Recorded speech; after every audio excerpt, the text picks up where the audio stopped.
ಇಲ್ಲಿ 20 ಕ್ವಶನ್ಗಳನ್ನು ಡಿಸ್ಕಸ್ ಮಾಡಿದ ಸ್ನೇಹಿತರೆ, ಇಲ್ಲಿ 21ನೇ ಕ್ವಶನ್ ಯಾವ ರೀತಿ ಕೇಳಿದಾನೆ ಅಂತ ನೋಡ್ರಿ ಬನ್ನಿ. ಪಟ್ಟಿ 1ರಲ್ಲಿ ವಿಜ್ಞಾನಿಗಳು ಮತ್ತು ಪಟ್ಟಿ 2ರಲ್ಲಿ ಅವರ ಕೊಡೆಗಳನ್ನು ಹೊಂದಿಸಿ ಹಾಗೂ ಸರಿಯಾದ ಉತ್ತರವನ್ನು ಆಯ್ಕೆ ಮಾಡಬೇಕು. ಅಂದರೆ ಇಲ್ಲಿ ವಿಜ್ಞಾನಿಗಳು ಯಾವ ವಿಜ್ಞಾನಿಗಳು ಏನೇನು ಸಾಧನೆ ಮಾಡಿದ್ದಾರೆ ಅಂತ ಅದ್ರ ಬಗ್ಗೆ ಕ್ವಶನ್ ಕೇಳಿದ್ರೆ ಸ್ನೇಹಿತರೆ, ಇಲ್ಲಿ ನೋಡೋಣ ಬನ್ನಿ. ಇಲ್ಲಿ ಚಾರ್ಲ್ಸ್ ಬ್ಯಾಬೇಜ್ ಎಂಬ ವಿಜ್ಞಾನಿ ಏನನ್ನು ಸಂಶೋಧನೆ ಮಾಡಿದ್ದಾರೆ ಅಂತ ನಾವು ನೋಡೋಣ. ಚಾರ್ಲ್ಸ್ ಬ್ಯಾಬೇಜ್ ಅವರು ಏನು ಮಾಡಿದಾರಪ್ಪ ಅಂದರೆ, ಇವರು ಏನು ಮಾಡಿದಾರಪ್ಪ ಅಂದರೆ, ಇವರು ಕಂಪ್ಯೂಟರ್ ಜನಕ ಅಂತ ಕರಿತೀವಿ. ಇವರು ಒಂದು ಸಾಧನೆ ಕಂಪ್ಯೂಟರ್ನ ಆವಿಷ್ಕರಣ ಮಾಡಿದ ವಿಜ್ಞಾನಿ ಯಾರಂದರೆ ಚಾರ್ಲ್ಸ್ ಬ್ಯಾಬೇಜು. ಜಾನ್ ಮೆಕಾರ್ಥಿ, ಈ ಜಾನ್ ಮೆಕಾರ್ಥಿ ಅವರು ಏನು ಮಾಡಿದಾರಪ್ಪ ಅಂದರೆ, ಇವರು ಕೃತಕ ಬುದ್ಧಿಮತ್ತೆಯ ಜನಕ ಅಂತ ಕರಿತೀವಿ. ಇಸ್ಮಾಯಿಲ್ ಅಲ್ ಜಜಾರಿ ಇವರು ಏನು ಮಾಡಿದಾರಪ್ಪ ಅಂದರೆ, ಅವರು ಏನು ಮಾಡಿದಾರಪ್ಪ ಅಂದರೆ, ಇವರು ರೋಬೋಟ್ ಜನಕವನ್ನು ಮಾಡಿದ್ದಾರೆ. ಅಂದರೆ ರೋಬೋಟ್ನ ಒಂದು ರೂವಾರಿ ಯಾರಪ್ಪ ಅಂದರೆ ಇಸ್ಮಾಯಿಲ್ ಅಲ್ ಜಜಾರಿ ಅವರು. ಕ್ಲೌಡ್ ಶಾನನ್ ಅಂದರೆ ಇವರು ಡಿಜಿಟಲ್ ಯುಗದ ಜನಕ ಅಂತ ಕರಿತೀವಿ.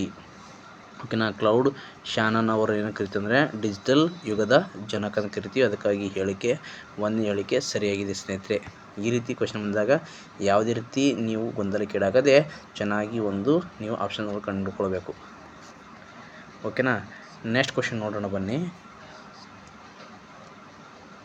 ನೆಕ್ಸ್ಟ್ ಕ್ವಶನು, ಸಾಂಪ್ರದಾಯಿಕ ಕಲಾಕಾರಿಗೆ ಬಳಸುವ ಬಣ್ಣಗಳಿಗೆ ಸಂಬಂಧಿಸಿದಂತೆ ಈ ಕೆಳಗಿನ ಯಾವ ಹೇಳಿಕೆ ಸರಿಯಾಗಿದೆ ನೋಡಿ. ಕಲಾಕಾರಿಗೆ ಬಳಸುವ ಬಣ್ಣಗಳಿಗೆ ಸಂಬಂಧಿಸಿದೆ ಈ ಕೆಳಗಿನ ಯಾವ ಹೇಳಿಕೆ ಸರಿಯಾಗಿದೆ. ಶುಭ್ರತೆಯನ್ನು ಖಾತ್ರಿಪಡಿಸಲು ಕೇವಲ ಸಿಂಥೆಟಿಕ್ ಮತ್ತು ಅಕ್ರಿಲಿಕ್ ಬಣ್ಣಗಳನ್ನು ಮಾತ್ರ ಬಳಸುತ್ತಾರೆ. ಬಳಸುವ ಬಣ್ಣಗಳು ಕೇವಲ ಕಪ್ಪು ಮತ್ತು ಬಿಳಿಗೆ ಮಾತ್ರ ಸೀಮಿತವಾಗಿವೆ. ಪ್ರಾಥಮಿಕವಾಗಿ ಬಣ್ಣದ ವಸ್ತುವನ್ನು ಪ್ರಾಣಿಜನ್ಯ ಉತ್ಪನ್ನಗಳಿಂದ ಪಡೆಯಲಾಗುತ್ತದೆ. ಸಸ್ಯಗಳು, ಹಣ್ಣುಗಳು ಮತ್ತು ಖನಿಜ ಮೂಲಗಳಿಂದ ಪಡೆಯುವ ನೈಸರ್ಗಿಕ ಬಣ್ಣದ ವಸ್ತುಗಳನ್ನು ಬಳಸಲಾಗುತ್ತದೆ. ನೋಡಿ ಪ್ರೀತಿಯ ಸ್ನೇಹಿತರೆ, ಇಲ್ಲಿ ಯಾವ ರೀತಿ ಕ್ವಶನ್ ಕೇಳ್ತಾರಪ್ಪ ಅಂದರೆ, ಸೈನ್ಸ್ ಆಧಾರದ ಮೇಲೆ ನಾವು ದಿನನಿತ್ಯ ಒಂದು ಚಟುವಟಿಕೆ ಆಧಾರದ ಮೇಲೆ ಅವ್ರು ಏನು ಮಾಡ್ತಾರಪ್ಪ ಅಂದರೆ ಕ್ವಶನ್ಗಳನ್ನು ಕ್ರಿಯೇಟ್ ಮಾಡಿರ್ತಾರೆ ಅಂತ ಹೇಳ್ತೀವಿ. ಇಲ್ಲಿ ನೇರವಾಗಿ ಆನ್ಸರ್ ಅಂದರೆ ಸಸ್ಯಗಳು, ಹಣ್ಣುಗಳು ಮತ್ತು ಖನಿಜ ಮೂಲಗಳಿಂದ ಪಡೆಯಲಾದ ನೈಸರ್ಗಿಕ ವಸ್ತುಗಳನ್ನು ಬಳಸಲಾಗುತ್ತದೆ. ನೋಡಿ, ಸಾಂಪ್ರದಾಯಿಕ ಕಲಾಕಾರಿಗೆ ಬಳಸುವ ಬಣ್ಣಗಳಿಗೆ ಸಂಬಂಧಿಸಿದ ಈ ಕೆಳಗಿನ ಯಾವ ಹೇಳಿಕೆ ಸರಿಯಾಗಿದೆ. ಸಸ್ಯಗಳು, ಹಣ್ಣುಗಳು ಮತ್ತು ಖನಿಜ ಮೂಲಗಳಿಂದ ಪಡೆಯುವ ನೈಸರ್ಗಿಕ ಬಣ್ಣದ ವಸ್ತುಗಳನ್ನು ಬಳಸಲಾಗುತ್ತದೆ ಅಂತ ಇಲ್ಲಿ ಸರಿಯಾದ ಆನ್ಸರ್ ಆಗಿದೆ. ಓಕೆ. ಇಲ್ಲಿ ನೆಕ್ಸ್ಟ್ ಕ್ವಶನ್ ಹೋಗೋಣ. ಇಲ್ಲಿ ಏನು ಮಾಡೋಣಪ್ಪ ಅಂದರೆ, ನೆಕ್ಸ್ಟ್ ಕ್ವಶನ್ನು ಹೋಗೋಣ. ಒಂದು ನಿಮಿಷ.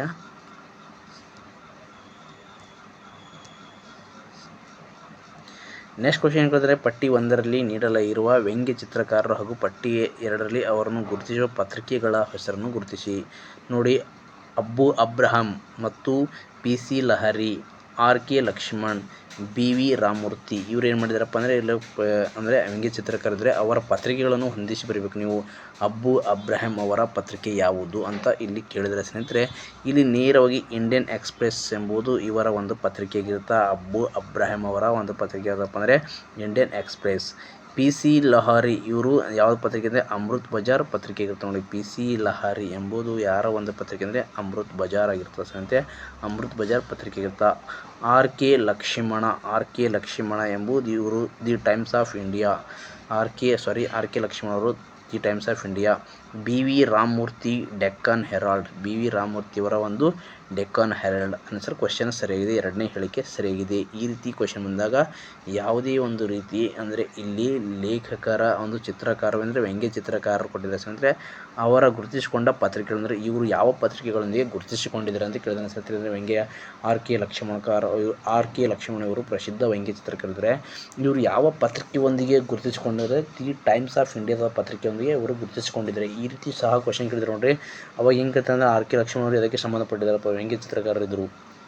ಅದೇ ಸ್ವಲ್ಪ ಮುಂದೆ ಹೋಗಿ ಏನು ಮಾಡಿದಾರಪ್ಪ ಅಂದರೆ, ಇವರು ಯಾವ ಪತ್ರಿಕೆಯೊಂದಿಗೆ ಒಂದು ಗುರುತಿಸಿಕೊಂಡಿದ್ದಾರಪ್ಪ ಅಂದರೆ, ಇವರು ವ್ಯಂಗ್ಯ ಚಿತ್ರಕಾರರು ಅಂದರೆ ಯಾವ ಪತ್ರಿಕೆ ಅಂದರೆ ದ ಟೈಮ್ಸ್ ಆಫ್ ಇಂಡಿಯಾಗೆ ಸಂಬಂಧಪಟ್ಟ ಒಬ್ಬ ವ್ಯಂಗ್ಯ ಚಿತ್ರಕಾರ ಅಂದರೆ RK ಲಕ್ಷ್ಮಣ. ಈ ರೀತಿ ನೀವು ಭಾಳ ಇಂಪಾರ್ಟೆಂಟ್ ಕ್ವಶನ್ ಸ್ನೇಹಿತರೆ. ಇತ್ತೀಚಿನ ದಿನಗಳಲ್ಲಿ ಯಾವ ರೀತಿ ಇದೇ ಕ್ವಶನ್ಗಳಿಗೆ ಅವರೇ ವ್ಯಕ್ತಿಗಳಿರ್ತಾರೆ, ಆ ವ್ಯಕ್ತಿಗಳು ಯಾವ ಪತ್ರಿಕೆಗಳಾಗಿರ್ಬೋದು ಮತ್ತು ಅವರು ಯಾವ ಒಂದು ಕಲೆಗೆ ಸಂಬಂಧಪಟ್ಟಿದ್ದಾರೆ ಮತ್ತು ಅವರ ವಿಶೇಷತೆ ಏನು, ಈ ರೀತಿ ಕ್ವಶನ್ ಕೇಳಿದಾಗ ನಿಮಗೆ ಡಿಫಿಕಲ್ಟ್ ಆಗುತ್ತದೆ ಅಂತ ಹೇಳ್ಬೋದು. ಅದಕ್ಕಾಗಿ ಅವರ ಬಗ್ಗೆ ಸಂಪೂರ್ಣವಾಗಿ ನೋಡ್ಕೊಳ್ಳಿ.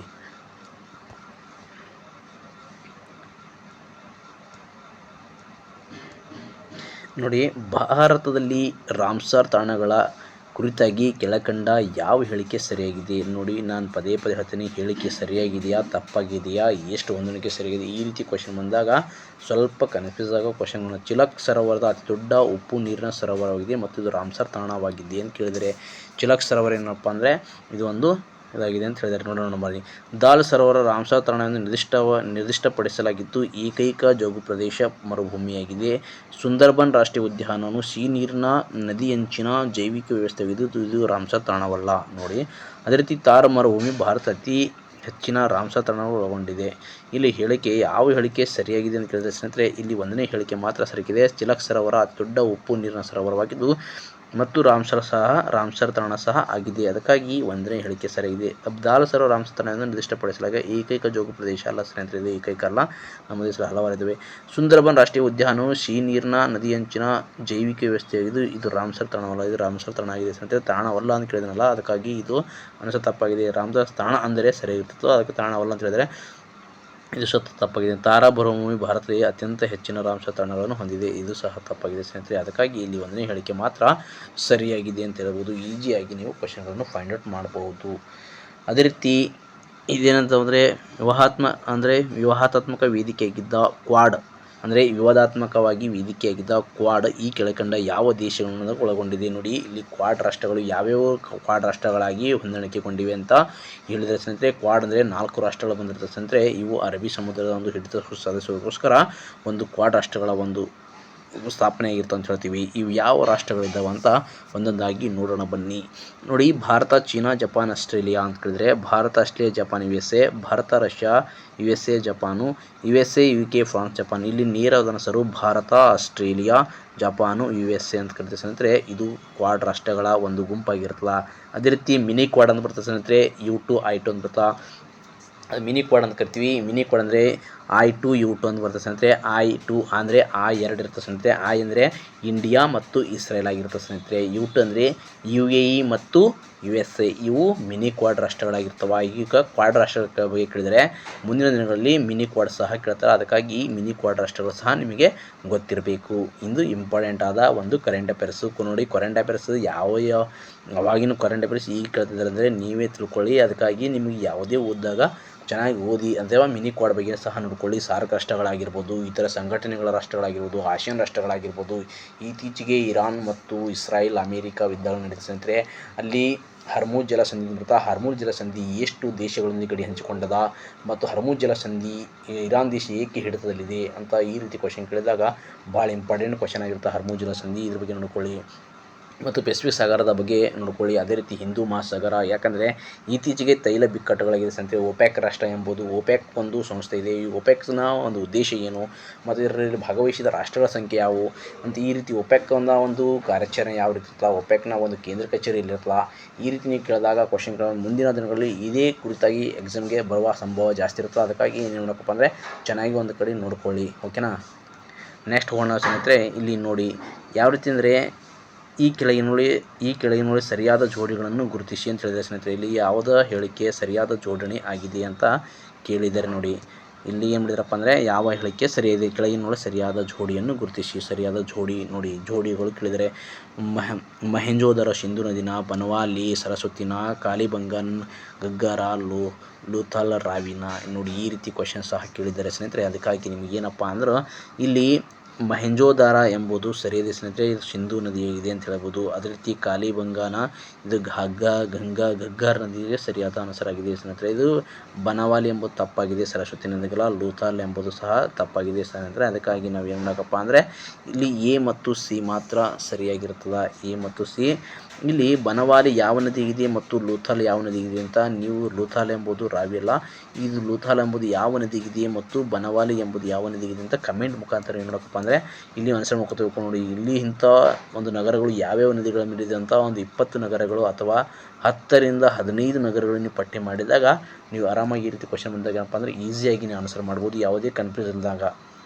ಓಕೆನಾ. ಏನಿಲ್ಲ ಸ್ನೇಹಿತರೆ, ಹಳೆಯ ಕ್ವಶನ್ ಪೇಪರ್ ಚೆನ್ನಾಗಿ ಬಿಡಿಸ್ಬೇಕು. ಯಾವುದೇ ಅಲ್ಲಿಂದ ಬಂತು ಇಲ್ಲಿಂದ ಬಂತು ಅಂತ ಹಲವಾರು ಜನ ನಾನು ಕ್ವಶನ್ ಬಂತು ಏನು ಕ್ವಶನ್ ಬಂತು ಹೇಳ್ತಾರೆ ಸ್ನೇಹಿತರೆ. ಯಾವುದು ಕ್ವಶನ್ ಬಂದಿರಲ್ಲ.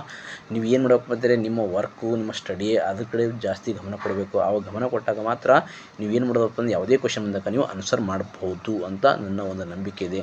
ಕಾಶ್ಮೀರದ ಕವಿ ಬಿಲ್ಲಾಣನಿಗೆ ಸಂಬಂಧಿಸಿದಂತೆ ಈ ಕೆಳಗಿನ ಹೇಳಿಕೆಗಳು ತಪ್ಪಾಗಿ. ನೋಡಿ, ಕಾಶ್ಮೀರದ ಕವಿ ಬಿಲ್ಲಾಣ ಬಗ್ಗೆ ಹಲವಾರು ಎಕ್ಸಾಮ್ಗಳಿಗೆ ಕೇಳಿದರೆ, ಇದೇ ಎಕ್ಸಾಂಪಲ್ ಅಂತಲ್ಲ ಹಲವಾರು ಎಕ್ಸಾಮ್ಗಳು ಕೇಳಿದರೆ ಅವ್ರ ಬಗ್ಗೆ ಯಾರು ಟಿಪ್ಪಣಿ ಮತ್ತು ನೋಟ್ಸ್ ಮಾಡ್ಕೊಂಡಿರ್ತಾರೆ ಅವಾಗ ಆರಾಮಾಗಿ ಅವರು ಏನು ಮಾಡಬೇಕು ಅಂದರೆ ಈ ಕವಿ ಬಿಲ್ಲಾಣ ಬಗ್ಗೆ ಏನೇ ಕೇಳಿದ್ರು ಸಹ ನೀವೇನು ಮಾಡೋದು ಆರಾಮಾಗಿ ಆನ್ಸರ್ ಮಾಡಬಹುದು ಅಂತ ಒಂದು ನಂಬಿಕೆ ಅಂತ ಹೇಳ್ತೀನಿ ಸ್ನೇಹಿತರೆ. ಇಲ್ಲಿ 26ನೇ ಕ್ವಶನ್ ಇದೆ ನೋಡಿ. ಈತನು 6ನೇ ವಿಕ್ರಮಾದಿತ್ಯನ ಆಸ್ಥಾನದ ಕವಿಯಾಗಿದ್ದ ಅಂತ ಹೇಳ್ತಾರೆ.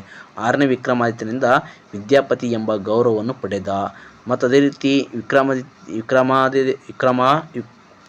ವಿಕ್ರಮಾಂಕದೇವ ಚರಿತ್ರೆ ಎಂಬ ಕೃತಿ ಸಹ ರಾಜನಿಗೆ ಅರ್ಪಿಸಿದನು. ಮತ್ತು ಚೌರ ಪಂಚಾಶಿಕ ಎಂಬ ಪ್ರಾಚೀನ ಕೃತಿಯನ್ನು ಸಹ ರಚಿಸಿದ್ದಾನೆ. ಇಲ್ಲಿ ನೋಡಿ ಯಾವ ಹೇಳಿಕೆ ಎಷ್ಟು ಹೇಳಿಕೆ ತಪ್ಪಾಗಿವೆ, ಸರಿಯಾಗಿದೆ ಅದು ಬಹಳ ಇಂಪಾರ್ಟೆಂಟ್ ಆಗುತ್ತೆ. ಎ ಮಾತ್ರ ತಪ್ಪಾಗಿದೆ, ಬಿ ಮತ್ತು ಡಿ ಮಾತ್ರ ತಪ್ಪಾಗಿದೆಯಾ, ಸಿ ಮತ್ತು ಡಿ ತಪ್ಪಾಗಿದೆಯಾ, ಡಿ ಮಾತ್ರ ತಪ್ಪಾಗಿದೆ. ಇಲ್ಲಿ ಯಾವ ಹೇಳಿಕೆ ಸರಿಯಾದ ತಪ್ಪಾದ ಹೇಳಿಕೆ ಯಾವುದು ಅಂತೇಳಿ ಗುರುತಿಸಿ ಮಾಡಬೇಕು ಸ್ನೇಹಿತರೆ. ಇಲ್ಲಿ ಡಿ ಮಾತ್ರ ತಪ್ಪಾದ ಒಂದು ಹೇಳಿಕೆಯಾಗಿರ್ತದೆ ನೋಡಿ. ಇಲ್ಲಿ ಡಿ ಮಾತ್ರ ತಪ್ಪಾದ ಹೇಳಿಕೆ, ಎ ಸರಿಯಾಗಿದೆ ಸ್ನೇಹಿತರೆ. ಈತನು ಅಂದರೆ ಕಾಶ್ಮೀರದ ಕವಿ ಬಿಲ್ಲಣ್ಣ ಯಾರ ಆಸ್ಥಾನದಲ್ಲಿದ್ದಪ್ಪ ಅಂದರೆ 6ನೇ ವಿಕ್ರಮಾದಿತ್ಯನ ಆಸ್ಥಾನದಲ್ಲಿದೆ ಸ್ನೇಹಿತರೆ. ಈ ಭಾಳ ಇಂಪಾರ್ಟೆಂಟು. 6ನೇ ವಿಕ್ರಮಾದಿತ್ಯ ಅಂತ ಹೇಳ್ತೀವಿ, ಕಲ್ಯಾಣ ಚಾಲುಕ್ಯರ 6ನೇ ವಿಕ್ರಮಾದಿತ್ಯನ ಆಸ್ಥಾನದಲ್ಲಿದ್ದ ಒಬ್ಬ ಮಹಾ ಕವಿ ಅಂತಂದರೆ ಅವನೇ ಕಾಶ್ಮೀರದ ಕವಿ ಬಿಲ್ಲಣ್ಣ ಅಂತ ಹೇಳ್ತೀವಿ. 6ನೇ ವಿಕ್ರಮಾದಿತ್ಯನಿಂದ ವಿದ್ಯಾಪತಿ ಎಂಬ ಬಿರುದನ್ನು ಪಡೆದ ಯಾರಪ್ಪ ಅಂದರೆ ಬಿಲ್ಲಣ್ಣ ಅಂತ ಹೇಳ್ತೀವಿ ಸ್ನೇಹಿತರೆ. ನೋಡಿ ಇದು ಸಹ ಇಂಪಾರ್ಟೆಂಟು. ಮುಂದಿನ ದಿನ ಯಾವ ವಿದ್ಯಾಪತಿ ಎಂಬ ಗೌರವ ಪಡೆದ ಕವಿ ಯಾರು ಅಂತ ಕೇಳ್ತಾರೆ, ಬಿಲ್ಲಣ್ಣ ಅಂತ ಕೇಳ್ತೀವಿ ಸ್ನೇಹಿತರೆ. ಕವಿರತ್ನ ಕಾಳಿದಾಸನ, ಬಿಲ್ಲಣ್ಣನ ಅಥವಾ ಪಂಪನ ಈ ರೀತಿ ಕ್ವಶನ್ ಬಂದಾಗ ವಿದ್ಯಾಪತಿ ಎಂಬ ಗೌರವ ಪಡೆದ ಕವಿ ಯಾರಪ್ಪ ಅಂದರೆ ಬಿಲ್ಲಣ್ಣ, ಕಾಶ್ಮೀರದ ಕವಿ ಬಿಲ್ಲಣ್ಣ. ವಿಕ್ರಮಾಂಕ ದೇವ ಚರಿತ್ರೆ ಎಂಬ ಕೃತಿಯನ್ನು ರಾಜನಿಗೆ ಅರ್ಪಿಸಿದ 6ನೇ ವಿಕ್ರಮಾದಿತ್ಯನಿಗೆ ಅರ್ಪಿಸಿದ ಕವಿ ಯಾರಪ್ಪ ಅಂದರೆ ಬಿಲ್ಲಣ್ಣ. ವಿಕ್ರಮಾಂಕ ದೇವ ಚರಿತ್ರೆ ಬಿಲ್ಲಣ್ಣ ಸ್ನೇಹಿತರೆ. ಇದು ಸಹ ಇಂಪಾರ್ಟೆಂಟು. ಇಲ್ಲಿ ಡಿ ಮಾತ್ರ ತಪ್ಪಾಗಿದೆ ನೋಡಿ. ಓಕೆನಾ. ಈ ರೀತಿ ಕ್ವಶನ್ಗಳು ಬಂದಾಗ ನೀವೇನು ನೋಡಬೇಕಪ್ಪ ಅಂದರೆ ತಪ್ಪಾದ ಸಹ ನೀವು ಸರಿಪಡಿಸ್ಕೊಳ್ಬೇಕು ಅಂತ ನನ್ನ ಅಭಿಪ್ರಾಯ ಇದೆ ಸ್ನೇಹಿತರೆ. ನೆಕ್ಸ್ಟ್ ಕ್ವಶನ್ ಹೋಗೋಣ. ಓಕೆನಾ. ನೆಕ್ಸ್ಟ್ ಕ್ವಶನು ಯಾವ ರೀತಿ ಇದೆ ಅಂತ ನೋಡೋಣ ಬನ್ನಿ. ನೆಕ್ಸ್ಟ್ ಕ್ವಶನ್ ಸಹ ಭಾಳ ಇಂಪಾರ್ಟೆಂಟ್. ಗುಪ್ತರ ಕಾಲದ ದಾನವಾಗಿ ನೀಡಲಾದ ಮರುಭೂಮಿ ಲಕ್ಷಣಗಳು ಗುರುತಿಸಿ. ನೋಡಿ, ಗುಪ್ತರ ಕಾಲದಲ್ಲಿ ದಾನವಾಗಿ ನೀಡಲಾದ ಭೂಮಿಯ ಲಕ್ಷಣವನ್ನು ಗುರುತಿಸಿ.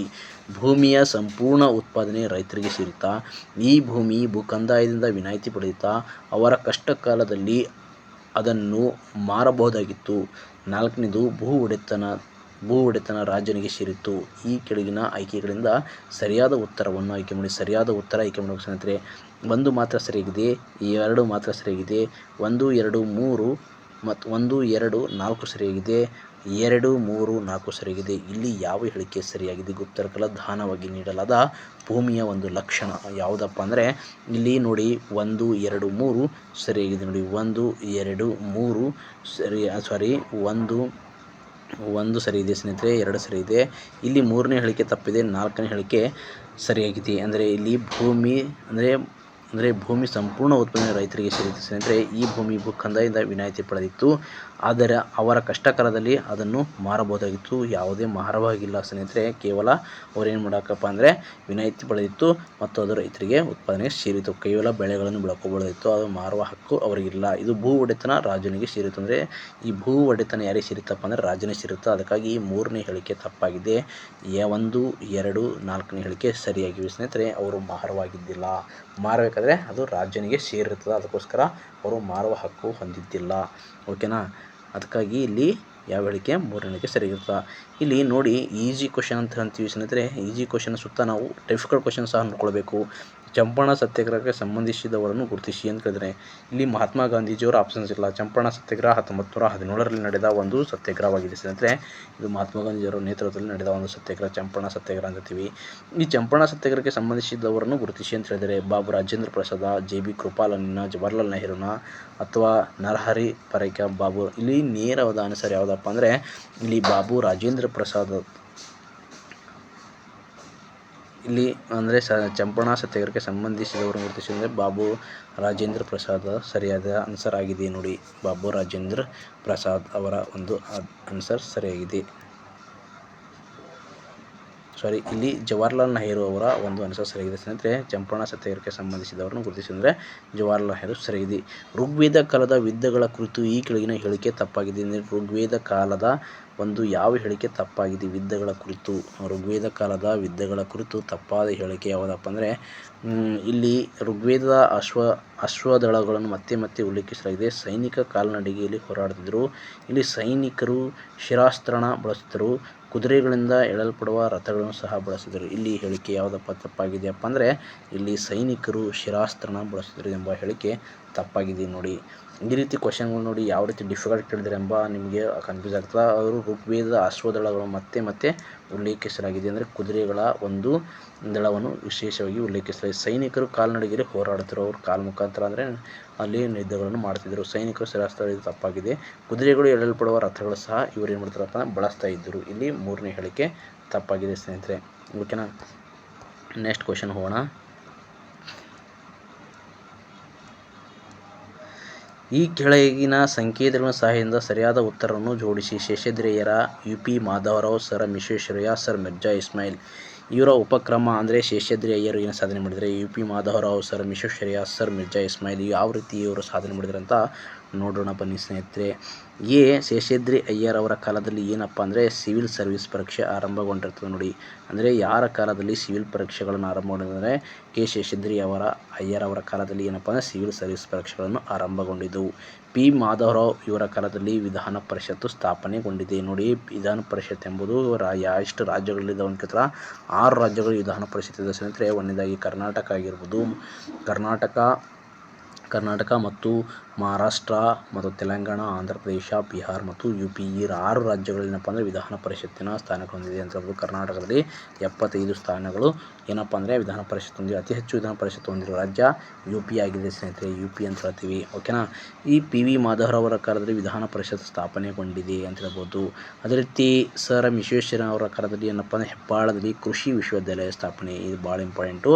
ಹೆಬ್ಬಾಳದಲ್ಲಿ ಅಂದರೆ ಬೆಂಗಳೂರಿನ ಹೆಬ್ಬಾಳದಲ್ಲಿ ಕೃಷಿ ವಿಶ್ವವಿದ್ಯಾಲಯ ಸ್ಥಾಪನೆಗೆ ಯಾರು ರೂವಾರಿ ಇರುತ್ತೆ ಅಂದರೆ ಸರ್ ವಿಶ್ವೇಶ್ವರಯ್ಯ ಅವರ ಒಂದು ಅವರ ಅವಧಿಯಲ್ಲಿ ನಿರ್ಮಾಣಗೊಂಡ ಒಂದು ಅಂತ ಹೇಳ್ತೀವಿ ಸ್ನೇಹಿತರೆ. ಸರ್ ಮಿರ್ಜಾ ಇಸ್ಮಾಯಿಲ್ ಇವರು ಶಿವಮೊಗ್ಗದಲ್ಲಿ ಬೆಂಕಿಪಟ್ಟಿಗೆ ಕಾರ್ಖಾನೆ ಸ್ಥಾಪನೆಗೆ ಇವರ ರೂವಾರಿಯಲ್ಲಿ ಸ್ಥಾಪನೆಗೊಂಡಿರ್ತದೆ. ಓಕೆನಾ. D3 ಸರ್ ಮಿರ್ಜಾ ಇಸ್ಮಾಯಿಲ್ ಅವರ ಶಿವಮೊಗ್ಗದಲ್ಲಿ ಬೆಂಕಿಪಟ್ಟಿಗೆ ಕಾರ್ಖಾನೆ ಸ್ಥಾಪನೆಗೊಂಡ ಒಂದು ಅವಧಿಯಲ್ಲಿ ಅಂದರೆ ಸರ್ ಮಿರ್ಜಾ ಇಸ್ಮಾಯಿಲ್ ಅವರ ಕಾಲದಲ್ಲಿ ಅಂತ ಹೇಳ್ತೀವಿ. ಇವರ ಸಾಧನೆಗಳು ಸಹ ಭಾಳ ಇಂಪಾರ್ಟೆಂಟು. ಮುಂದಿನ ದಿನಗಳಲ್ಲಿ ಇವ್ರ ಬಗ್ಗೆ ಸಂಪೂರ್ಣವಾಗಿ ನೋಡಿಕೊಳ್ಳಿ ಸ್ನೇಹಿತರೆ. ಇಂಪಾರ್ಟೆಂಟ್ ಆದ ಒಂದು ದಿವಾನರು ಅಂತ ಹೇಳ್ತೀವಿ. ಸರ್ ವಿಶ್ವೇಶ್ವರಯ್ಯ ಆಗಿರ್ಬೋದು, ಪಿ.ವಿ. ಮಾಧವರಾವ್ ಆಗಿರ್ಬೋದು, ವಿಶ್ವೇಶ್ವರಯ್ಯ ಮತ್ತು ಸರ್ ಮಿರ್ಜಾ ಇಸ್ಮಾಯಿಲ್, ರಂಗಾಲಾಚಾರ್ಯರು, ಕಬ್ಬನ್ ಅವರು, ಅದೇ ರೀತಿ ಬೋರಿಂಗ್ ಅವರು, ಈ ರೀತಿ ಏನು ಬರ್ತಾರಲ್ಲ ಎಲ್ಲ ಇಂಪಾರ್ಟೆಂಟ್ ಆದ ವ್ಯಕ್ತಿಗಳ ಬಗ್ಗೆ ಸಂಪೂರ್ಣವಾಗಿ ನೋಡ್ಕೊಳ್ಳಿ. ಯಾಕಂದರೆ ಮುಂದಿನ ದಿನದಲ್ಲಿ ಬಂದಾಗ ನಿಮ್ಗೆ ಈಸಿ ಆಗ್ತದೆ ಅಂತ ಹೇಳ್ತೀನಿ.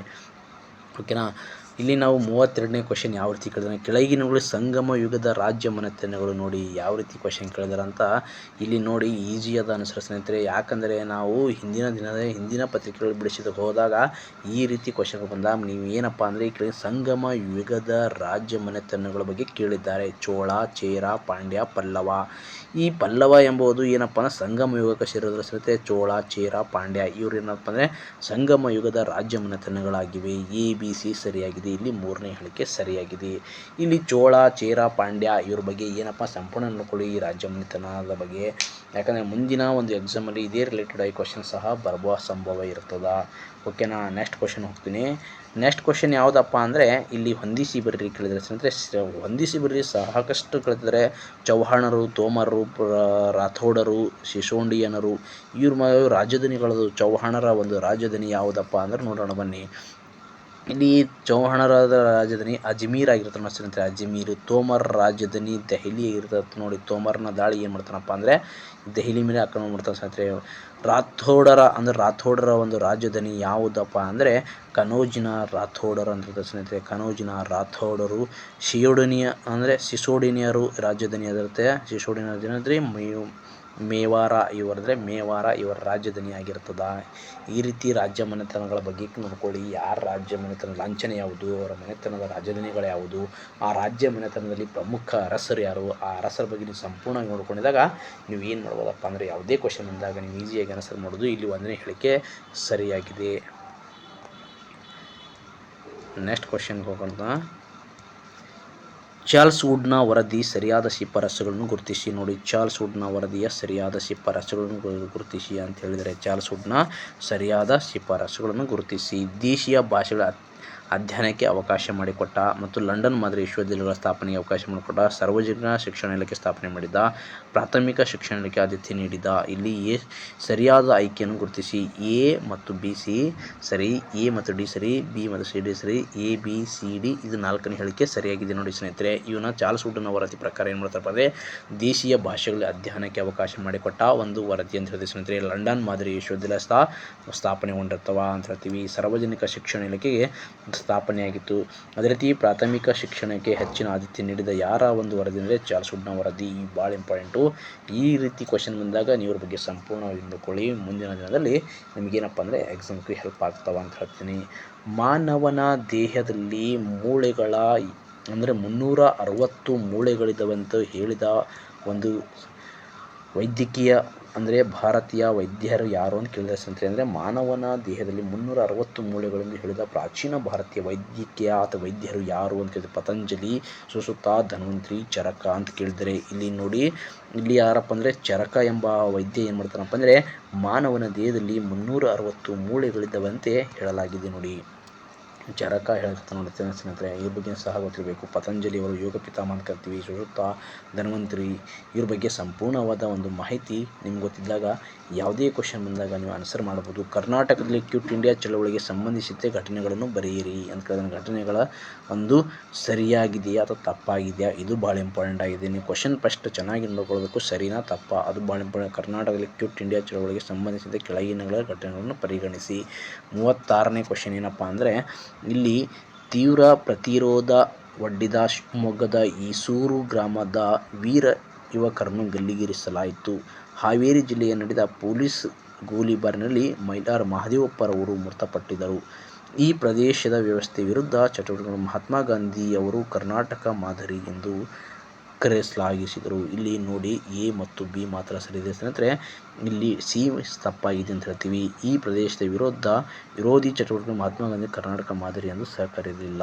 ಅದಕ್ಕಾಗಿ ಇಲ್ಲಿ ನೋಡಿ ತೀವ್ರ ಪ್ರತಿರೋಧ ಒಡ್ಡಿದ ಶಿವಮೊಗ್ಗದ ಈಸೂರು ಗ್ರಾಮದ ವೀರ ಯುವಕರನ್ನು ಗಲ್ಲಿಗೇರಿಸಲಾಗುತ್ತೆ ಈ ಹೇಳಿಕೆ ಸರಿಯಾಗಿದೆ.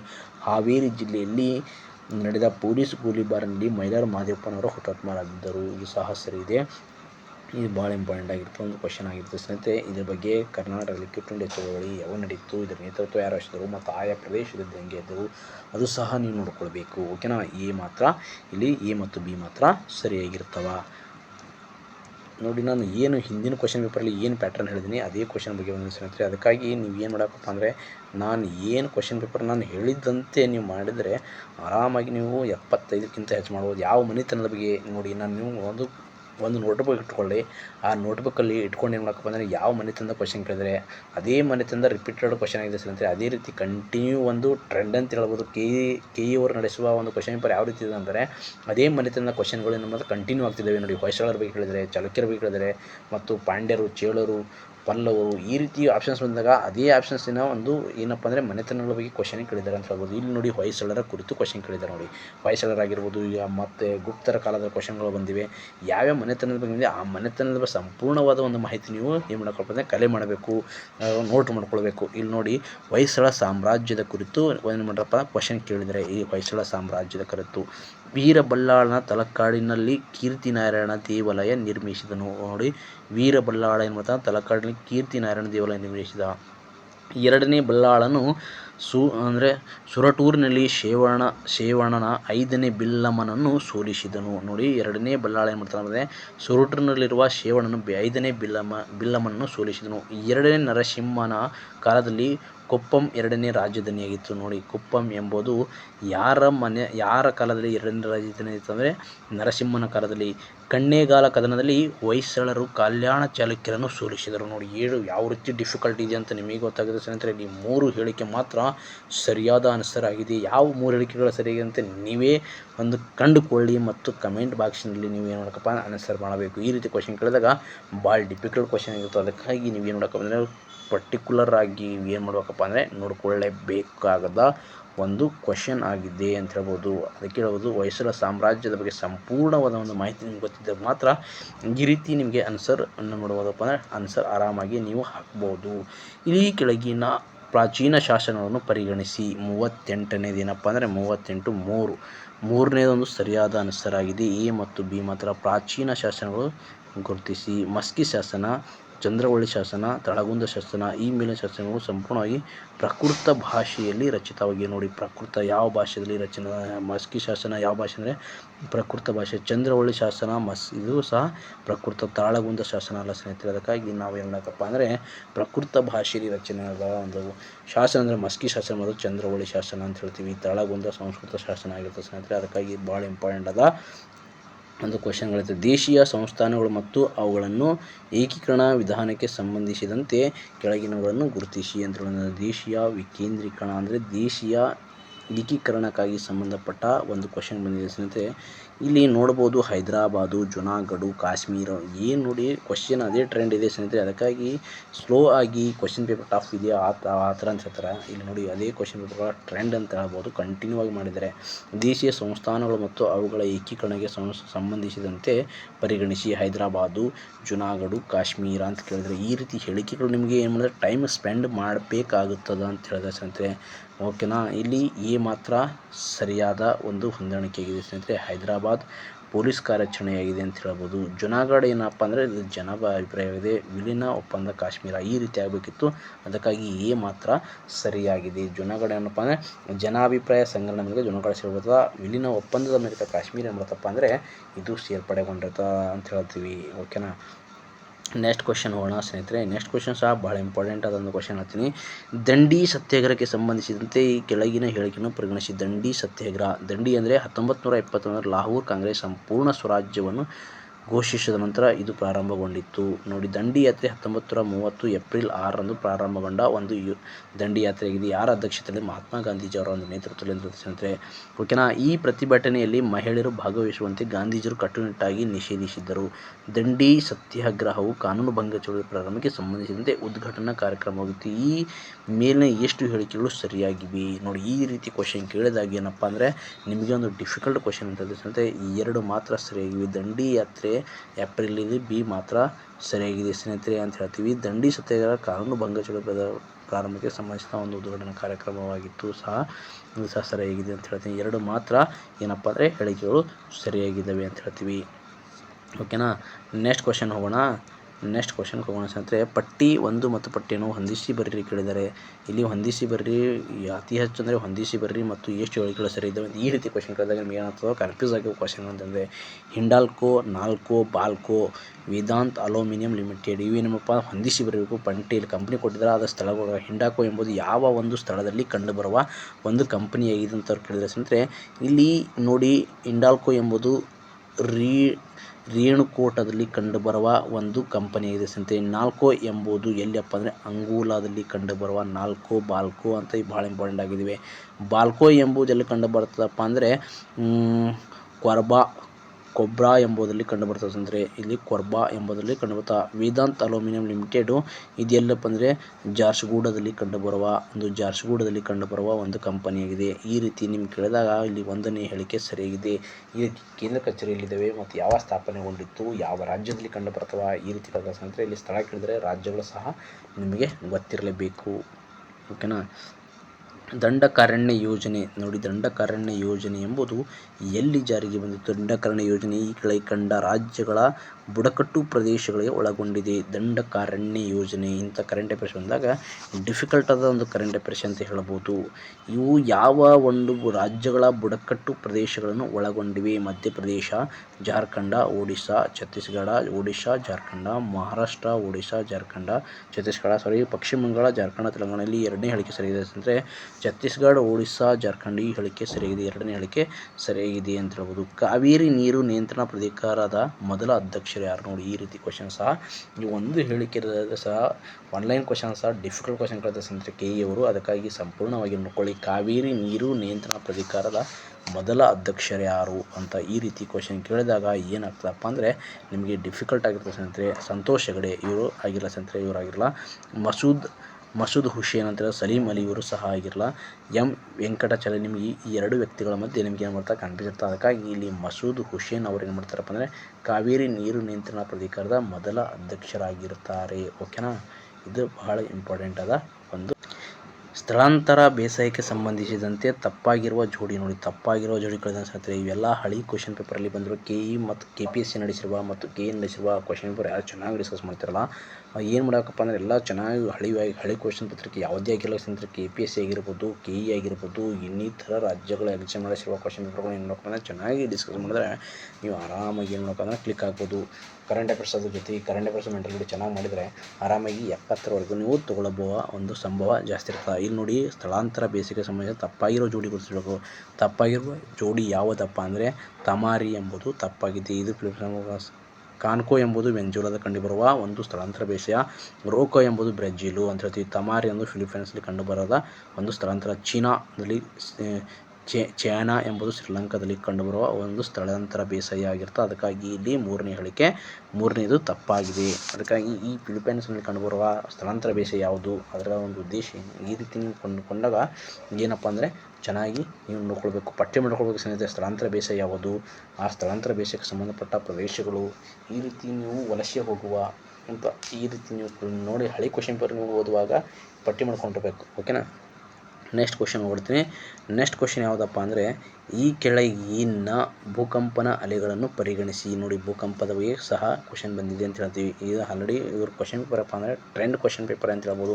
ಹಳೆ ಕ್ವಶನ್ ಪೇಪರಲ್ಲಿ ಏನು ಇದೆ ಅದೇ ರಿಲೇಟೆಡ್ ಕ್ವಶನ್ ಸಹ ಏನು ಮಾಡಿದಾರಪ್ಪ ಅಂದರೆ ಇವರು ಮುಂದುವರಿಸಿದ್ದಾರೆ ಅಂತ ಹೇಳ್ಬೋದು. ಮುಂದುವರೆದ ಒಂದು ಟ್ರೆಂಡ್ ಅಂತ ಹೇಳ್ಬೋದು. ಓಕೆ, ಈ 45ನೇ ಕ್ವಶನ್ ಪೇಪರ್ ಏನಂದರೆ ಪ್ರಾಥಮಿಕ ಅಲೆಗಳು ಭೂ ಮೇಲ್ಮೈಯನ್ನು ತಲುಪುವ ಮೊದಲೇ ಅಲೆಗಳಾಗಿವೆ. ಪ್ರಾಥಮಿಕ ಅಲೆಗಳು ಅನಿಲ, ದ್ರವ ಮತ್ತು ಘನ ವಸ್ತುಗಳ ಮೂಲಕ ಸಾಗುತ್ತದೆ. ಮತ್ತು ಮೂರನೇದು ದ್ವಿತೀಯ ಅಲೆಗಳು ಘನ ವಸ್ತುಗಳ ಮೂಲಕ ಮಾತ್ರ ಹಾದು ಹೋಗುತ್ತವೆ. ನಾಲ್ಕನೇ ಹೇಳಿಕೆ ಮೇಲ್ಮೈ ಅಲೆಗಳು ಅತ್ಯಂತ ಹೆಚ್ಚು ವಿನಾಶಕಾರಿ ಅಲೆಗಳಾಗಿವೆ. ಇಲ್ಲಿ ನೋಡಿ, ಈ 45ನೇ ಕ್ವಶನ್ ಭೂಕಂಪಕ್ಕೆ ಸಂಬಂಧಪಟ್ಟ ಒಂದು ಕ್ವಶನ್ ಆಗಿದೆ ಸ್ನೇಹಿತರೆ. ಅದಕ್ಕಾಗಿ ಇಲ್ಲಿ ಎಲ್ಲ ಹೇಳಿಕೆಗಳು ಸರಿಯಾದ ಹೇಳಿಕೆಗಳಾಗಿವೆ ನೋಡಿ. ಪ್ರಾಥಮಿಕ ಅಲೆಗಳು ಮೇಲ್ಮೈ ತಲುಪುವ ಮೊದಲ ಅಲೆ ಅಂದರೆ ಪ್ರಾಥಮಿಕ ಅಲೆಯಾಗಿದೆ. ಮೇಲ್ಮೈ ತಲುಪುವ ಅಲೆ ಯಾವುದಪ್ಪ ಅಂದರೆ ಪ್ರಾಥಮಿಕ ಅಲೆಗಳು ಅನಿಲ, ದ್ರವ, ಘನ ವಸ್ತುಗಳ ಮೂಲಕ ಸಾಗುತ್ತವೆ. ದ್ವಿತೀಯ ಅಲೆಗಳು ಘನ ವಸ್ತುಗಳು ಮಾತ್ರ ಹೊಂದಿರುತ್ತವೆ ನೋಡಿ. ಯಾವ ಒಂದು ಅಲೆ ದ್ವಿತೀಯ ಘನ ವಸ್ತುಗಳ ಮೂಲಕ ಮಾತ್ರ ಹಾದು ಹೋಗುತ್ತದೆ ಅಂದರೆ ದ್ವಿತೀಯ ಅಲೆ ಅಂತ ಹೇಳ್ತೀವಿ ಸ್ನೇಹಿತರೆ. ಈ ರೀತಿ ನಿಮ್ಮ ಕ್ವಶನ್ ಕೇಳ್ಬೋದು ಮುಂದೆ. ಘನ ವಸ್ತುಗಳ ಮೂಲಕ ಹಾದು ಹೋಗುವ ಭೂಕಂಪದ ಅಲೆ ಯಾವುದಪ್ಪ ಅಂದರೆ ದ್ವಿತೀಯ ಅಲೆ. ಮೇಲ್ಮೈ ಅಲೆಗಳು ಅತ್ಯಂತ ಹೆಚ್ಚು ವಿನಾಶಕಾರಿ ಅಲೆಗಳಾಗಿವೆ ನೋಡಿ. ಮೇಲ್ಮೈ ಅಲೆಗಳು ಯಾವ ರೀತಿ ಇರ್ತಪ್ಪ ಅಂದರೆ ಅತಿ ಹೆಚ್ಚಿನ ವಿನಾಶಕಾರಿ ಆದ ಅಲೆ ಯಾವುದಪ್ಪ ಅಂದರೆ ಅದು ಮೇಲ್ಮೈ ಅಲೆ ಆಗಿರ್ತದೆ ಅಂತ ಹೇಳ್ತೀವಿ. ಈ ರೀತಿ ಕ್ವಶನ್ ಬಂದಾಗ ನೀವು ಏನು ಮಾಡಬೇಕು, ಇದೇ ಕ್ವಶನ್ಗೆ ಯಾವ ರೀತಿ ಓದಬೇಕು ಮತ್ತು ಈ ಕ್ವಶನ್ಗೆ ನೀವು ಯಾವ ರೀತಿ ಕ್ವಶನ್ ಕ್ರಿಯೇಟ್ ಮಾಡಬೇಕಂತ ನಿಮಗೆ ಗೊತ್ತಿರಬೇಕು. ಇದೇ ಕ್ವಶನ್ ಏನು ಸ್ವಲ್ಪ ಚೇಂಜ್ ಮಾಡಿ ಕೇಳ್ತಾರೆ ಸ್ನೇಹಿತರೆ. ಇಲ್ಲಿ ನೋಡಿ, ಮೇಲ್ಮೈ ಅಲೆಗಳು ಅತ್ಯಂತ ಹೆಚ್ಚು ವಿನಾಶಕಾರಿ ಅಲೆಗಳಾಗಿವೆ. ಈ ರೀತಿ ಕ್ವಶನ್ ಕೇಳ್ತಾರೆ. ಅದೇ ರೀತಿ ಯಾವ ಅಲೆಗಳಲ್ಲಿ ಘನವಸ್ತುಗಳ ಮೂಲಕ ಮಾತ್ರ ಹಾದು ಹೋಗುತ್ತದೆ. ದ್ವಿತೀಯ ಅಲೆಯ, ತೃತೀಯ ಅಲೆಯ, ಪ್ರಥಮಿಕ ಅಲೆಯ. ಈ ರೀತಿ ಕೇಳಿದಾಗ ಏನು ಮಾಡ್ತಾರೆ, ದ್ವಿತೀಯ ಅಲೆಗಳ ಮಾತ್ರ ಏನಪ್ಪ ಅಂದರೆ ಘನವಸ್ತುಗಳ ಮೂಲಕ ಹಾದು ಹೋಗುವ ಒಂದು ಸಂಭವ ಇರ್ತದೆ. ಇಲ್ಲಿ ನೋಡಿ, ಯಾವ ಅಲೆಗಳಲ್ಲಿ ಅನಿಲ, ದ್ರವ ಮತ್ತು ಘನ ವಸ್ತುಗಳ ಮೂಲಕ ಸಾಗುತ್ತದೆ ನೋಡಿ. ಅನಿಲ, ದ್ರವ, ಘನ ಈ ಮೂರನ್ನು ಸಾಗುವ ಮೂಲಕ ಸಾಗುತ್ತದೆ. ಯಾವ ಅಲೆಗಳ ಮುಖಾಂತರ ಪ್ರಾಥಮಿಕ ಅಲೆ ಮುಖಾಂತರ ಸಾಗುತ್ತವೆ ಅಂತ ಹೇಳ್ತೀವಿ. ಪ್ರಾಥಮಿಕ ಅಲೆಗಳು ಭೂ ಮೇಲ್ಮೈಯನ್ನು ತಲುಪುವ ಅನಿಲ ಅಲೆಗಳಾಗಿವೆ. ಇದು ಸಹ ನಿಮಗೆ ಈ ರೀತಿ ಕ್ವಶನಿಗೆ ನೀವು ನೋಡೋಕೆ ನೀವು ಕ್ರಿಯೇಟ್ ಮಾಡಿ ಓದಬೇಕಾಗುತ್ತೆ ಸ್ನೇಹಿತರೆ. ಅದಕ್ಕಾಗಿ ಇಲ್ಲಿ 4 ಸರಿಯಾಗಿವೆ ಅಂತ ಹೇಳ್ತೀವಿ. ಇಲ್ಲಿ ನೋಡಿ, ಭೂಕಂಪದ ಬಗ್ಗೆ ಕೇಳಿದ್ರೆ ಜ್ವಾಲಾಮುಖಿಗಳ ಬಗ್ಗೆ ಕೇಳಿದರೆ ನೋಡಿ. ಕ್ವಶನ್ ಪೇಪರ್ ಟ್ರೆಂಡ್ ಯಾವ ರೀತಿ ಇದೆ ಅಂತ ಜಿಯೋಗ್ರಫಿ ಮೇಲೆ ಇವರು ಜಿಯೋಗ್ರಫಿ, ಇತಿಹಾಸ, ಕರೆಂಟ್ ಅಫೇರ್ಸು, ಮೆಂಟಲ್ ಎಬಿಲಿಟಿ ಈ 4 ಸಬ್ಜೆಕ್ಟ್ ಬಗ್ಗೆ ಯಾರು ಹಿಡಿತಿರ್ತಾರಲ್ಲ ಅವ್ರು ಆರಾಮಾಗಿ ಏನಪ್ಪ ಅಂದರೆ ನೀವು ಅಂದುಕೊಂಡು ಜಾಬನ್ನು ಸಾಧಿಸಬಹುದು. ಇನ್ನೊಂದು ಸಲ ಹೇಳ್ತೀನಿ ಸ್ನೇಹಿತರೆ, ಜಿಯೋಗ್ರಫಿ ಆಗಿರ್ಬೋದು ಮತ್ತು ಇತಿಹಾಸ ಆಗಿರ್ಬೋದು, ಕರೆಂಟ್ ಅಫೇರ್ಸು, ಕರೆಂಟ್ ಅಫೇರ್ಸ್ ಜೊತೆಗೆ ಮೆಂಟಾಲಿಟಿ ಈ 4 ಸಬ್ಜೆಕ್ಟ್ಗಳಲ್ಲಿ ಏನಪ್ಪ ಅಂದರೆ ನೀವು ಚೆನ್ನಾಗಿ ಹಿಡಿತಾ ಇರಬೇಕು. ಚೆನ್ನಾಗಿ ಹಿಡಿತಾ ಇದ್ದಾಗ ಮಾತ್ರ ಈ ಕ್ವಶನ್ ಪೇಪರ್ಗೆ ನೀವು ಆರಾಮಾಗಿ ಟಚ್ ಮಾಡೋದು. ಅದರ ಜೊತೆಗೆ ಇತ್ತೀಚಿನ ಕರೆಂಟ್ ಅಫೇರ್ಸ್ ಅಂದರೆ ಆರ್ಥಿಕ ಸಮೀಕ್ಷೆ ಆಗಿರ್ಬೋದು. ಆರ್ಥಿಕ ಸಮೀಕ್ಷೆ ಚೆನ್ನಾಗಿ ಓದಿ, ಯಾಕೆಂದರೆ ಇತ್ತೀಚಿನ ಯೋಜನೆಗಳು ಕೇಳ್ತಾರೆ, ಹಳೆ ಯೋಜನೆಗಳು ಸಹ ಕೇಳ್ತಾ ಇದ್ದಾರೆ. ಈ ರೀತಿ ಕ್ವಶನ್ ಕೇಳಿದಾಗ ನೀವು ಏನಪ್ಪ ಅಂದರೆ ಡಿಫಿಕಲ್ಟ್ ಆಗುತ್ತೆ ಅಂತ ಹೇಳ್ಬೋದು. ಇಲ್ಲಿ 46ನೇ ಕ್ವಶನನ್ನು ನೋಡೋಣ ಬನ್ನಿ, ಯಾವ ರೀತಿ ಕೇಳಿದಾರೆ ಅಂತ ಒಂದೊಂದಾಗಿ ನೋಡೋಣ. ಓಕೆನಾ. ಇಲ್ಲಿ 46ನೇ ಕ್ವಶನು ಯಾವ ರೀತಿ ಕೇಳಿದ್ರೆ ಅಂದರೆ ಜ್ವಾಲಾಮುಖಿಗಳು ಮತ್ತು ಅವುಗಳಿರುವ ದೇಶಗಳು ಸಂಬಂಧಿಸಿದ ಕೆಳಗಿನ ಜೋಡಿಗಳನ್ನು ಪರಿಗಣಿಸಿ ಮತ್ತು ಕೊಟ್ಟಿರುವ ಸಂಕೇತಗಳ ಸರಿಯಾದ ಉತ್ತರವನ್ನು ಆಯ್ಕೆ ಮಾಡಿ. ಸರಿಯಾದ ಉತ್ತರವನ್ನು ವೆನೆಜುವೆಲಾ ಜ್ವಾಲಾಮುಖಿ ಅಂದರೆ ವೆಸುವಿಯಸ್ ಜ್ವಾಲಾಮುಖಿ ಎಲ್ಲಿ ಕಂಡುಬರುತ್ತದೆ? ಕೋಟೋಪಾಕ್ಷಿ ಜ್ವಾಲಾಮುಖಿ ನೋಡಿ, ಕೋಟೋಪಾಕ್ಷಿ ಮತ್ತು ಫ್ಯೂಜಿಯಾಮಾ ಜ್ವಾಲಾಮುಖಿ, ಕಕ್ರಟೋವಾ ಜ್ವಾಲಾಮುಖಿ ನೋಡಿ. ಈ ರೀತಿ ಕ್ವಶನ್ ಕೇಳಿದಾಗ ಏನಪ್ಪ ಅಂದರೆ ನೀವು ಹಳೆ ಕ್ವಶನ್ ಪೇಪರ್ಗಳು KPSC ಕ್ವಶನ್ ಪೇಪರ್ ನೋಡಿದಾಗ ಈ ರೀತಿ ಕ್ವಶನ್ಗಳು ಸಹ ಟ್ರೆಂಡಾಗಿ ಕಂಡು ಬಂದಿದೆ. ಆಲ್ಮೋಸ್ಟ್ KAS ಇಂದ ನೀವು PC ವರೆಗೂ ಕ್ವಶನ್ ಪೇಪರ್ ಓದಿದ್ರೆ ಈ ರೀತಿ ಕ್ವಶನ್ಗಳು ನೀವು ಆರಾಮಾಗಿ ಕ್ಲಿಕ್ ಮಾಡಬಹುದು. ರಿವಿಷನ್ ಪಾರ್ಟಲ್ಲಿ ಬರುವ ಒಂದು ಈ ರೀತಿ ಕ್ವಶನ್ಗಳು ಅಂತ ಹೇಳ್ತೀವಿ. ರಿವಿಷನ್ ಯಾರು ಮಾಡ್ತಾರಲ್ಲ, ರಿವಿಷನಲ್ಲಿ ಮಾಡುವ ಒಂದು ಕ್ವಶನ್ಗಳಂದರೆ ಇವೇ ಕ್ವಶನ್ಗಳಾಗಿರ್ತದೆ ಸ್ನೇಹಿತರೆ. ಈ ರೀತಿ ಹೊಂದಿಸಿಬಿಡ್ರಿ. ಓಕೆನಾ. 46ನೇ ಇಲ್ಲಿ ನೋಡಿ ABC ಸರಿಯಾಗಿ ನೋಡಿ ಸ್ನೇಹಿತರೆ. ABC ಸರಿಯಾಗಿವೆ. ವೆನೆಜುವೆಲಾ, ವೆಸುವಿಯಸ್ ಇಟಲಿಯಲ್ಲಿ ಕಂಡುಬರ್ತದೆ ಸ್ನೇಹಿತರೆ. ಕೋಟೋಪಾಕ್ಷಿ ಇದು ಸರಿಯಾಗಿದೆ ಕೂಡ. ಫ್ಯೂಜಿಯಾಮಾ ಜ್ವಾಲಾಮುಖಿ ಜಪಾನ್. ಕಕ್ರೋಟಾ ಇದು ಯಾವ ಒಂದು ಪ್ರದೇಶದಲ್ಲಿ ಕಕ್ರೋಟೋವಾ ಜ್ವಾಲಾಮುಖಿ ಎಲ್ಲಿ ಕಂಡು ಬರ್ತಪ್ಪ ಅಂದರೆ ನೀವೇ ಒಂದು ಕಮೆಂಟ್ ಮಾಡಿ. ಈ ಜ್ವಾಲಾಮುಖಿ ಹಳೆ ಕ್ವಶನ್ ಪೇಪರಲ್ಲಿ ಸಹ ಕೇಳಿದ್ದಾರೆ ಅಂತ ಹೇಳ್ತೀನಿ. US ಅಲ್ಲಿ ಕಂಡು ಬರಲ್ಲ. ಇದು ಕಕ್ರೋಟೋವಾ ಜ್ವಾಲಾಮುಖಿ ಎಲ್ಲಿ ಕಂಡು ಬರ್ತದೆ ಅಂತ ನೀವು ಕಮೆಂಟ್ ಮಾಡಿ. ಮತ್ತು ಎಲ್ಲ ಜ್ವಾಲಾಮುಖಿಗಳು ಯಾವ್ಯಾವ ದೇಶದಲ್ಲಿ ಯಾವ ಜ್ವಾಲಾಮುಖಿಗಳು ನೋಡ್ತಾ ಮತ್ತು ಭಾರತ ದೇಶದಲ್ಲಿ ಕಂಡು ಬರುವ ಜ್ವಾಲಾಮುಖಿ, ಸಕ್ರಿಯ ಜ್ವಾಲಾಮುಖಿ ಯಾವುದು, ಸುಪ್ತ ಜ್ವಾಲಾಮುಖಿಗಳು ಯಾವುವು, ಈ ರೀತಿ ಕ್ವಶನ್ ಸಹ ಬರುವ ಸಂಭವ ಇರುತ್ತೆ. ಅದಕ್ಕಾಗಿ ಇಲ್ಲಿ ಈಸಿ ಕ್ವಶನ್ಗಳು ಅನಿಸಿದ್ರೆ ಅಂದರೆ ಸುಪ್ತ ಜ್ವಾಲಾಮುಖಿಗಳು ಯಾವುವು ಮತ್ತು ಜಾಗೃತ ಜ್ವಾಲಾಮುಖಿಗಳು ಯಾವುವು ಮತ್ತು ಅವು ಪ್ರದೇಶಗಳು ಯಾವ ಕಂಡು ಬರ್ತವ ಮತ್ತು ಆ ಜ್ವಾಲಾಮುಖಿಗಳಿಂದ ಸಂಭವಿಸುವ ಅನಿಲಗಳು ಯಾವುವು, ಈ ರೀತಿ ಕ್ವಶನ್ ಕೇಳಿದಾಗ ಭಾಳ ಡಿಫಿಕಲ್ಟ್ ಆಗಿರ್ತದೆ. ಅದಕ್ಕಾಗಿ ಮುಂದಿನ ದಿನದಲ್ಲಿ ಕಕ್ರೋಟೋವಾ ಜ್ವಾಲಾಮುಖಿ ಎಲ್ಲಿ ಕಂಡು ಬರ್ತದೆ ಅಂತ ಏನಪ್ಪ ಅಂದರೆ ನೀವು ಕಮೆಂಟ್ ಮಾಡಿ ಅಂತ ಹೇಳ್ತೀನಿ. ಯಾಕಂದರೆ ನೀವು ಸಹ ಇದರ ಬಗ್ಗೆ ನೋಡ್ಕೊಳ್ಳಿ. ನದಿಯ ಸವೆತದ ಕಾರ್ಯದಿಂದ ಉಂಟಾಗುವ ಭೂಸ್ವರೂಪ ನೋಡಿ. ಅಂದರೆ ಒಣ ಟಾಪಿಕ್ ಮೇಲೆ ಕೇಳಿದ್ರೆ ಸ್ನೇಹಿತರೆ, ಈಗ ನೋಡಿ ಭೂಕಂಪದ ಮೇಲೆ ಕೇಳಿದ್ರು, ಜ್ವಾಲಾಮುಖಿ ಅಂದರೆ ಈಗ ನದಿಗೆ ಸಂಬಂಧಪಟ್ಟ ಒಂದು ಕ್ವಶನ್ ಆಗಿದೆ ಅಂತ ಹೇಳ್ಬೋದು. ನದಿಗೆ ಸಂಬಂಧಪಟ್ಟ ಒಂದು ಕ್ವಶನ್ ಅಂತ ಹೇಳ್ತೀನಿ. ನದಿಗೆ ಸಂಬಂಧಪಟ್ಟ ಅಂದರೆ ಕ್ವಶನ್ ಯಾವುದಪ್ಪ ಅಂದರೆ ನದಿ ಅಪಹರಣ ಶೃಂಗ ಸರೋವರಗಳ ಸ್ವಾಭಾವಿಕ ದಡಕಟ್ಟೆಯಾಗಿದೆ. ಮೆಕ್ಕಲು ಬೀಸಣಿಗೆ, ಅಲ್ಯೂಮಿನಿಯಂ ಫ್ಯಾಕ್ಯಾನ್ ಮತ್ತು ಪರ್ವತಪಾದ ಮೈದಾನ ತ್ವರಿತ ಪ್ರವಾಹ ಆಗಿದೆ ಅಂತ ಹೇಳ್ಬೋದು.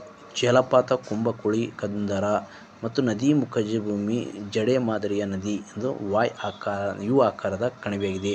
ನೋಡಿ ಇಲ್ಲಿ ಏನು ಕೇಳಿದ್ರೆ ನದಿಯ ಸವೆತದ ಒಂದು ಉಂಟಾಗುವ ಭೂಸ್ವರೂಪಗಳು ಯಾವುದು ಅಂತ ಕೇಳಿದ್ರು ಅವರು.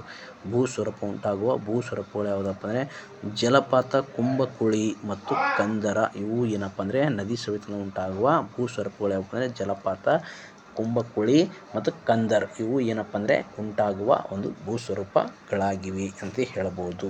ಓಕೆನಾ. ಇಲ್ಲಿ 48ನೇ ಕ್ವಶನ್ಗೆ ನಾವು ನೇರವಾಗಿ ಹೋಗೋಣ ಸ್ನೇಹಿತರೆ. ಸೂರ್ಯನ ಕುರಿತಾದ ಕೆಳಗಿನ ಹೇಳಿಕೆ ನೋಡಿ. ಒಣ ಜಿಯೋಗ್ರಫಿ ಕ್ವಶನ್ ಜಾಸ್ತಿ ಕೇಳಿದ್ರೆ ಸ್ನೇಹಿತರೆ. ಜಿಯೋಗ್ರಫಿ, ಇತಿಹಾಸ, ಕರೆಂಟ್ ಅಫೇರ್ಸ್, ಮೆಂಟಾಲಿಟಿ ಈ ಟ್ರೆಂಡ್ ನೀವು ಫಾಲೋ ಮಾಡಿದ್ರೆ ಆರಾಮಾಗಿ ನೀವು ಏನಪ್ಪ ಅಂದರೆ ಸಕ್ಸಸ್ ಆಗೋದ್ರಲ್ಲಿ ಯಾವುದೇ ಡೌಟ್ ಇರುವುದಿಲ್ಲ. ಸೂರ್ಯನ ಕುರಿತಾದ ಕೆಳಗಿನ ಹೇಳಿಕೆಗಳನ್ನು ಪರಿಗಣಿಸಿ. ಸೂರ್ಯನು ಒಂದು ಹಳದಿ ಕುಬ್ಜ ನಕ್ಷತ್ರ. ಈ ರೀತಿ ನಕ್ಷತ್ರವು ಕ್ಷಿರಪಥ ಆಕಾಶಗಂಗೆಯಲ್ಲಿ ಅಪರೂಪವಾಗಿ ಕಾಣಿಸಿಕೊಳ್ಳುವ. ಎರಡನೇದು, ಭೂಮಿಯ ವ್ಯಾಸಕ್ಕಿಂತ ಸೂರ್ಯನ ವ್ಯಾಸವು 119 ಪಟ್ಟು ಹೆಚ್ಚಾಗಿರುತ್ತವೆ. ಮೂರನೇದು, ಭೂಮಿಯ ದ್ರವ್ಯರಾಶಿಗಿಂತ ಸೂರ್ಯನ ದ್ರವ್ಯರಾಶಿ 3,33,000 ಪಟ್ಟು ಹೆಚ್ಚಾಗಿರುತ್ತವೆ. ಸೂರ್ಯನ ಶೇಕಡ 90ಕ್ಕಿಂತ ಹೆಚ್ಚು ಅಣುಗಳು ಜಲಜನಕದ ಅಣುಗಳಾಗಿವೆ. ಇಲ್ಲಿ ಮೇಲೆ ಎಷ್ಟು ಹೇಳಿಕೆಗಳು ಸರಿಯಾಗಿವೆ ಅಂತ ಕೇಳಿದರೆ 48ನೇ ಕ್ವಶನ್ ಇಲ್ಲಿ 2 ಹೇಳಿಕೆಗಳು ಮಾತ್ರ ಸರಿಯಾದ ಹೇಳಿಕೆಗಳಾಗಿವೆ ಅಂತ ಹೇಳಿದ್ರೆ ಸ್ನೇಹಿತರೆ. ಇಲ್ಲಿ ನಾನು ಹೊಸ ವಿವರವಾಗಿ ಹೇಳೋದಕ್ಕೋಸ್ಕರ ಆಗೋದಿಲ್ಲ ಸ್ನೇಹಿತರೆ. ನನಗೂ ಸಹ ಇದರಲ್ಲಿ ಕೆಲವೊಂದು ಕ್ವಶನ್ಗಳು ಗೊತ್ತಿರೋದಿಲ್ಲ. ಅದಕ್ಕಾಗಿ ನೀವು ನೋಡೋಕ್ಕಂದರೆ ಎಷ್ಟು ಹೇಳಿಕೆಗಳು ಸರಿ, ಯಾವುದು ಸರಿಯಾಗಿದೆ ಅಂತ ನೀವು ಕಂಡುಕೊಳ್ಳಿ. ಯಾಕಂದರೆ ಮುಂದಿನ ಒಂದು ಎಕ್ಸಾಮಲ್ಲಿಗೆ ನಿಮಗೆ ಹೆಲ್ಪ್ ಆಗುವ ಸಂಭವ ಜಾಸ್ತಿ ಇರ್ತವೆ. ಈ ಕೆಳಗಿನ ಹೇಳಿಕೆಗಳನ್ನು ಪರಿಗಣಿಸಿ. ಓಕೆನಾ. ಈ ಕೆಳಗಿನ ಹೇಳಿಕೆಗಳನ್ನು ಪರಿಗಣಿಸಿ ಅಂತಂದರೆ ವೇದಾವತಿ ತುಂಗಭದ್ರಾ ನದಿಯ ಉಪನದಿಯಾಗಿದೆ. ನೋಡಿ, ವೇದಾವತಿ ನದಿ ಏನಪ್ಪ ಅಂದರೆ ತುಂಗಭದ್ರಾ ನದಿಯ ಉಪನದಿ. ಹರಿದ್ರಾ ವೇದಾವತಿ ನದಿಯ ಉಪನದಿನ. ಮಲಪ್ರಭಾ ಅಂದರೆ ಮಾಲ್ತಿ ಭದ್ರಾ ನದಿಯ ಉಪನದಿ. ಸೀತಾ ತುಂಗಭದ್ರಾ ನದಿಯ ಉಪನದಿ. ಇಲ್ಲಿ ಕೇವಲ 3 ಹೇಳಿಕೆಗಳು ಸರಿಯಾದ ಹೇಳಿಕೆಗಳಾಗಿವೆ. 3 ಹೇಳಿಕೆಗಳು ಸರಿಯಾದ ಹೇಳಿಕೆಗಳಾಗಿವೆ. ನದಿಗಳ ಬಗ್ಗೆ ಅತಿ ಹೆಚ್ಚಾಗಿ ಕ್ವಶನ್ ಕೇಳ್ತಾರೆ ಸ್ನೇಹಿತರೆ. ಅದಕ್ಕೆ 1 ಅಥವಾ 2ರವರೆಗೂ ಕ್ವಶನ್ ಕೇಳುವ ಒಂದು ಟಾಪಿಕ್ ಯಾವುದಪ್ಪ ಅಂದರೆ ನದಿ ಬಗ್ಗೆ ಕೇಳ್ತಾರೆ ಸ್ನೇಹಿತರೆ. ಅದಕ್ಕಾಗಿ ನಿಮ್ಗೆ ಗೊತ್ತಿರಬೇಕು. ಕರ್ನಾಟಕ ರಾಜ್ಯದಲ್ಲಿ ಹವಾಮಾನ ಬದಲಾವಣೆ ಕ್ರಿಯೆ ಯೋಜನೆ ರೇಡಿಯೋ ಕಾರ್ಯಕ್ರಮ ಹವಾಮಾನ ಮಿತ್ರ ಯನ್ನು ಯಾವ ಸಂಸ್ಥೆ ಪ್ರಾರಂಭಿಸುತ್ತೆ? ನೋಡಿ, ಹವಾಮಾನ ಮಿತ್ರ ಎಂಬುದು ಯಾವುದಕ್ಕೆ ಸಂಬಂಧಪಟ್ಟಂಥ ನೇರವಾಗಿ ಕೇಳ್ತಾರೆ ಸ್ನೇಹಿತರೆ. ಹವಾಮಾನ ಮಿತ್ರ ಎಂಬುದು ಇದು ಒಂದು ರಾಜ್ಯದಲ್ಲಿ ಹವಾಮಾನ ಬದಲಾವಣೆಗೆ ಸಂಬಂಧಪಟ್ಟ ಹವಾಮಾನ ಮಿತ್ರ ಎಂಬ ರೇಡಿಯೋ ಕಾರ್ಯಕ್ರಮವಾಗಿದೆ. ನೋಡಿ, TV ಕಾರ್ಯಕ್ರಮ ಇದೆ, ರೇಡಿಯೋ ಕಾರ್ಯಕ್ರಮವಾಗಿದೆ, ಫೋನ್ ಕಾರ್ಯಕ್ರಮವಾಗಿದೆ. ಈ ರೀತಿ ರೇಡಿಯೋ ಕಾರ್ಯಕ್ರಮವಾಗಿದೆ. ಈ ರೀತಿ ಸಹ ನಿಮಗೂ ಗೊತ್ತಿರಬೇಕು. ನೋಡಿ, ಇಲ್ಲಿ ಏನಪ್ಪ ಅಂದರೆ ಇಸ್ರೋದರ ಒಂದು ISACನ ಮತ್ತು CEEದವರ ಅಥವಾ ಈ ಇಂಪೇರಿಯಾ ಅಂತಾರೆ. ಇಲ್ಲಿ ಈ ಇಂಪೇರಿಯಾದವರು ಏನು ಮಾಡಿದ್ರಪ್ಪ ಅಂದರೆ ರೇಡಿಯೋ ಕಾರ್ಯಕ್ರಮ ಹವಾಮಾನ ಮಿತ್ರವನ್ನು ಪ್ರಾರಂಭಿಸಿದೆ ಸಂಸ್ಥೆ ಅಂದರೆ EMPRI ಇಂಪೇರಿಯಾ. ಇವರು ಏನು ಮಾಡಿದ್ರಪ್ಪ ಅಂದರೆ ಈ ಒಂದು ರೇಡಿಯೋ ಹವಾಮಾನ ಕಾರ್ಯಕ್ರಮ ಪ್ರಾರಂಭ ಮಾಡಿದೆ ಸ್ನೇಹಿತರೆ. ಇದು ಫುಲ್ ಫಾರ್ಮ್ ಸಹ ನಿಮಗೆ ಗೊತ್ತಿರಬೇಕು. EMPRI ಇದ್ರ ಫುಲ್ ಫಾರ್ಮ್ ಸಹ ನಿಮ್ಗೆ ಗೊತ್ತಿರಬೇಕು. ಮುಂದಿನ ದಿನಗಳಲ್ಲಿ ಏನಪ್ಪ ಅಂದರೆ ಇದ್ರ ಬಗ್ಗೆ ಕೇಳುವ ಸಂಭವ ಜಾಸ್ತಿ ಇರ್ತಾವೆ. ಇಲ್ಲಿ ಆಲ್ರೆಡಿ ಹೆಸರು ಬಗ್ಗೆ ಗೊತ್ತಿರ್ತದೆ. ಇಲ್ಲಿ ಏನು ಕೊಡ್ತಾರ ಇದ್ರ ಬಗ್ಗೆ ಫುಲ್ ಫಾರ್ಮ್ ನೋಡ್ಕೊಳ್ಳಿ. ಯಾಕಂದರೆ ಮುಂದಿನ ದಿನಗಳಲ್ಲಿ ನಿಮಗೆ ಕೇಳುವ ಸಂಭವ ಜಾಸ್ತಿ ಇರ್ತದೆ ಅಂತ ಹೇಳ್ತೀನಿ. ಓಕೆನಾ ಪ್ರೀತಿಯ ಸ್ನೇಹಿತರೆ, ನಿಮ್ಮ ಸ್ನೇಹಿತರಿಗೂ ಸಹ ಶೇರ್ ಮಾಡಿ ಅಂತ ಹೇಳ್ತಾ ಮುಂದಿನ 51ನೇ ಕ್ವಶನಿಂದ ಮುಂದೆ ಒಂದು ಇದರಲ್ಲಿ ಕ್ಲಾಸಿನಲ್ಲಿ ಡಿಸ್ಕಸ್ ಮಾಡೋಣ ಅಂತ ಹೇಳ್ತಾ ನಿಮಗೆಲ್ಲ ಮತ್ತು ಈ ಕ್ವಶನ್ 1 ರಿಂದ 2 ಸಲ 3 ಸಲ ನೀವು ಬಿಡಿಸಿ, ಯಾಕೆಂದರೆ ನಿಮಗೆ ಹೆಲ್ಪ್ಫುಲ್ ಆಗ್ತದೆ ಅಂತ ಹೇಳ್ತೀನಿ. ಓಕೆ, ಧನ್ಯವಾದಗಳು. ಜೈ ಹಿಂದ್, ಜೈ ಕರ್ನಾಟಕ.